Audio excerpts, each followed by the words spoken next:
Bien, mes chers amis, je voudrais vous souhaiter la bienvenue dans cette salle Victor Hugo pour le lancement de ce premier forum de l'année. Vous vous souvenez que j'avais souhaité que l'on attende la fin des élections régionales pour tenir une nouvelle réunion plénière, parce que chaque jour suffit sa peine et qu'on était en campagne, et quand on est en campagne électorale, c'est pas toujours très propice au débat, y compris en accueillant des personnalités avec lesquelles on peut être en désaccord en d'autres circonstances, cher Jean-Marie. Mais vous vous souvenez aussi que j'avais, à la fin de l'année dernière, indiqué quel était le programme de travail pour cette année 2010. L'idée était la suivante, elle était d'identifier ce qui, remontant de toutes les antennes que nous avons constituées dans de très nombreuses circonscriptions, et je salue un certain nombre de mes amis députés et sénateurs qui m'ont rejoint, qui ont ouvert des antennes dans leurs circonscriptions, et remontent 5 grands défis qui vont être des chantiers de travail pour nous. Je m'empresse d'ailleurs de dire que ça n'a rien d'exhaustif, il peut y en avoir naturellement d'autres, mais ce sont 5 défis qui nous semblent bien caractériser le travail que nous avons à faire. Le premier de ces défis, on va l'aborder tout de suite, c'est la question de la dette et des déficits. On a appelé ça « On ne peut plus continuer comme ça ». D'ailleurs, la campagne des élections régionales est venue nous en mettre une deuxième couche. Les Français sont très demandeurs que sur ce sujet, on commence à apporter des réponses, parce que c'est plus simplement un sujet comptable, c'est devenu un véritable sujet de société. Le deuxième, et je vais évidemment y revenir dans un instant, le deuxième défi, on va l'aborder probablement au mois de juin, c'est la question du travail. Là encore, un sujet qu'on peut tout à fait aborder entre la gauche et la droite, parce que ce sont des sujets sur lesquels les uns et les autres nous travaillons beaucoup. Il y avait travailler moins, il y a une dizaine d'années. On a imaginé travailler plus, c'était 2007, idée que j'ai beaucoup soutenue, comme beaucoup ici dans la majorité. Travailler moins, ça a donné pour gagner moins quand même, globalement. Travailler plus, c'était pour gagner plus. On s'est dit peut-être qu'aujourd'hui, on peut renouveler l'approche. Ce bon vieux débat droite-gauche, on peut peut-être en sortir et proposer travailler mieux pour gagner plus ensemble. Et donc, ce sera le thème du deuxième défi au mois de juin. Le troisième, probablement en septembre, la nouvelle croissance. Quelle est la nouvelle croissance si on se prépare à la sortie de la crise? Le quatrième, c'est le défi de la gouvernance. Énorme sujet. Gouvernance nationale, européenne, mondiale. Et puis enfin, la question de l'identité et de la cohésion nationale, qui est un des thèmes structurants de Génération France depuis le premier jour et sur lequel on reviendra. Ça, c'est donc nos 5 chantiers pour l'année, et je vous l'ai dit, l'objectif, c'est que, une fois tout cela terminé, s'ajoutant à toutes les commissions thématiques sur lesquelles on travaille, on remettra à Nicolas Sarkozy la plateforme de Génération France pour les échéances de 2012. Alors, j'attaque tout de suite sur le premier sujet, puisque l'idée, c'est qu'on puisse écouter nos invités. Je voudrais le faire à travers un petit travail de questionnement avec vous. D'abord, pourquoi avoir décidé de commencer par la question de la dette et des déficits? Je dois dire que ça fait des années qu'on me dit « arrête de saouler les gens avec le budget, avec les chiffres, la France déteste l'économie, c'est des sujets qui ennuient tout le monde, etc. » Sauf que je suis tombé sur un sondage qui montre que les choses sont beaucoup plus complexes qu'elles n'en ont l'air. Il y a un sondage IFOP qui a été réalisé pour la Fondation pour l'innovation politique en janvier 2010. 75% des Français interrogés se disent inquiets de la dette du pays. Et 92% d'entre eux privilégient la réduction des dépenses publiques pour rétablir les finances publiques. Je ne vais pas au-delà, on est tous d'accord pour dire que les sondages, c'est les sondages, mais enfin, quand même, c'est bien, il y a bien longtemps que je n'avais pas eu un tel marquage sur les questions budgétaires et comptables. Premier point.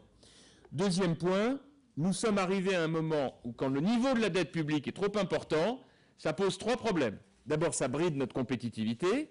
Deuxièmement, ça met en péril notre modèle social, qui est un fondement important de notre modèle républicain. Et puis troisièmement, ça fiche en l'air complètement la marge de manœuvre politique, parce qu'à partir du moment où vous démarrez un mandat avec un très gros poids de dette publique, vous ne pouvez plus bouger. Bon. Donc c'est ça aussi l'enjeu qui est le nôtre par rapport à ça. Alors, dans ce contexte-là, ici on fait beaucoup de benchmarking. Quelques remarques. L'Allemagne, qui partait du même niveau de dépenses par rapport au PIB que la France en 1995, a réussi en quelques années à réduire, Jean-Marie, ses déficits pour se situer à 9 points de PIB en dessous de la France en 2008. La Suède partait en 1995 d'un niveau de dépenses PIB 10 points au-dessus de la France. Elle est au même niveau aujourd'hui. Le Canada tend vers l'équilibre budgétaire en 5 ans et a annoncé une réduction des dépenses publiques de 12 milliards d'euros jusqu'en 2015.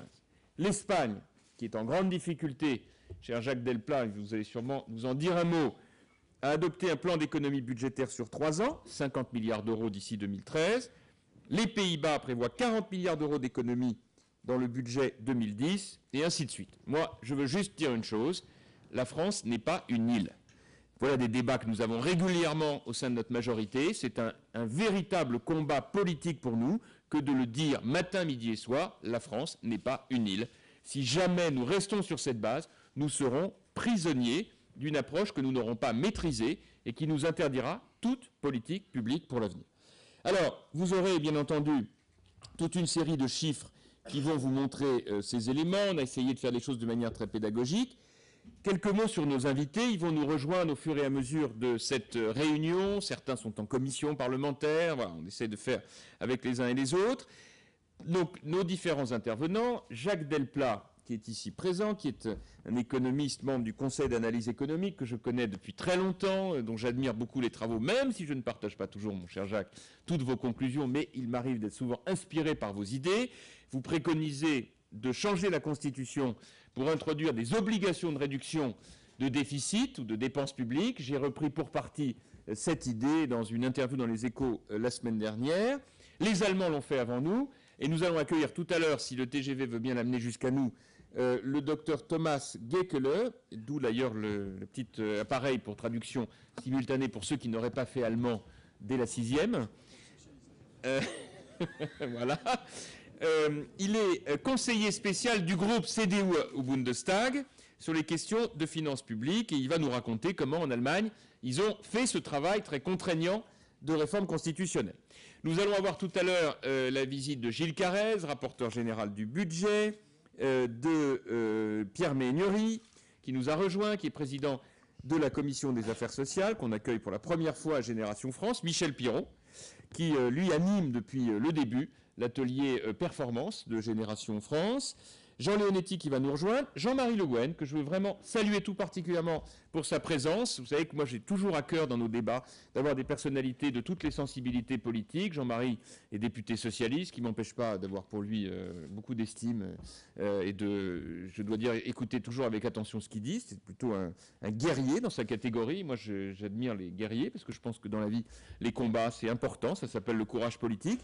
J'ajoute que le courage politique c'est aussi pour lui de dire parfois des choses que sa famille politique ne pense pas toujours. Ça peut même nous faire un point commun. On va le dire comme ça. Et enfin, c'est un petit témoignage personnel. Il se trouve que Jean-Marie a été amené à plusieurs reprises à présider les séances de l'Assemblée nationale et qu'il l'a fait avec un esprit d'équité qui a forcé le respect de mes collègues de la majorité. Donc je veux ici en porter témoignage. Vous savez, quand vous êtes président de la séance et que vous n'êtes pas du même bord que la majorité, vous pouvez avoir de temps en temps une toute petite tentation de dire « Ah bah tiens, il manque un ou deux députés de la majorité, allez hop, on vote tout de suite, ah bah tiens, c'est bête, la loi est repoussée, ah ça c'est vraiment dommage, voilà ». Eh bien, Jean-Marie Le Guen, je dois dire, à plusieurs reprises, sachant que j'étais parfois un peu en difficulté pour appeler tous mes amis qui arrivaient en courant, mais enfin en cours plus ou moins vite, selon les textes, je dois dire, de ce point de vue, elle fait preuve d'un esprit de responsabilité qui fait que j'ai une petite dette à son égard. Je voulais le lui dire ce soir. Voilà. J'accueille également Anne-Marie Monchamp, Marianne Monchamp, pardon, Marianne, qui, elle, est déjà venue, qui suit de très près nos travaux. Et puis, tout à l'heure, François Baroin, qui est nouveau ministre du Budget, qui, comme vous le savez, est un de mes grands amis dans la vie, pas seulement dans la politique, et qui nous fait l'amitié d'avoir sa première sortie, si j'ose dire, en tant que ministre du Budget à Génération France. Il était déjà venu, mais cette fois en tant que député. Là, il va venir tout à l'heure nous livrer ses premières impressions de ministre du Budget, car je crois que ce qu'il va nous raconter de ce point de vue sera intéressant. Et puis, c'est toujours intéressant d'avoir les premiers pas d'un ministre du Budget avant qu'il ne soit complètement pris en main par son administration. C'est une remarque autobiographique. Vous ayant dit tout ça, je vous propose qu'on attaque tout de suite. La première partie de notre débat, c'est sur la mobilisation des Français. Je crois que c'est un sujet extrêmement difficile, sur lequel on raconte, il faut bien le dire, parfois tout et n'importe quoi, et sur lequel il y a un syndrome que les amateurs de droit anglo-saxon connaissent bien, c'est le syndrome du « not in my backyard », ce qui veut dire « pas dans ma circonscription ». En clair, je vois mes amis députés se marrer, c'est un sujet qu'on connaît bien. En gros, quand vous allez faire un meeting plutôt à l'UMP, enfin je ne sais pas comment ça se passe au PS, juste, je ne sais pas. Mais enfin, à l'UMP, si vous voulez vous faire applaudir, vous commencez les discours en disant « si vous votez pour nous, on baissera les impôts ». Voilà. Les gens applaudissent. Ils ne vous croient pas, mais ils applaudissent. Et après, si vous voulez être tout à fait sincère, vous leur dites « bon, ok, mais si on baisse les impôts, il faut baisser les dépenses quand même ». Et baisser les dépenses, à ce moment-là, si vous êtes toujours sincère, vous donnez des détails. Et là, vous dites, par exemple, on pourrait imaginer d'arrêter de diminuer le nombre d'élèves par classe, parce qu'un jour, il y aura plus de profs que d'élèves dans la classe.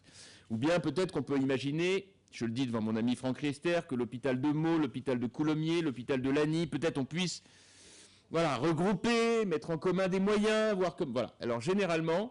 Très vite, vous avez une personne dans la salle qui lève la main et qui vous dit « écoutez, vous faites ce que vous voulez, mais pas dans l'école de mon fils et pas dans l'hôpital de mon quartier. » Voilà. Et donc, c'est vrai que ce débat-là, que j'ai résumé à travers la formule « Not in my backyard », résume assez bien les enjeux qui sont les nôtres. Donc oui, il y a un rendez-vous de pédagogie. Après, on va parler de la Constitution. Est-ce qu'on est capable de changer la Constitution et comment le faire pour être vraiment dans une démarche de programmer comme une obligation constitutionnelle, la réduction des déficits. Et puis enfin, le troisième point, c'est le retour à l'équilibre mode d'emploi, parce que c'est bien gentil de dire, mais un jour il faut agir, et je crois que c'est important de le faire. Voilà les trois thématiques de cette réunion, qui est évidemment sous un format un peu particulier, et je vais tout de suite passer le relais à Nicolas Rossignol, qui va animer, comme il le fait si bien, nos débats. Voilà, merci beaucoup. À vous, Nicolas.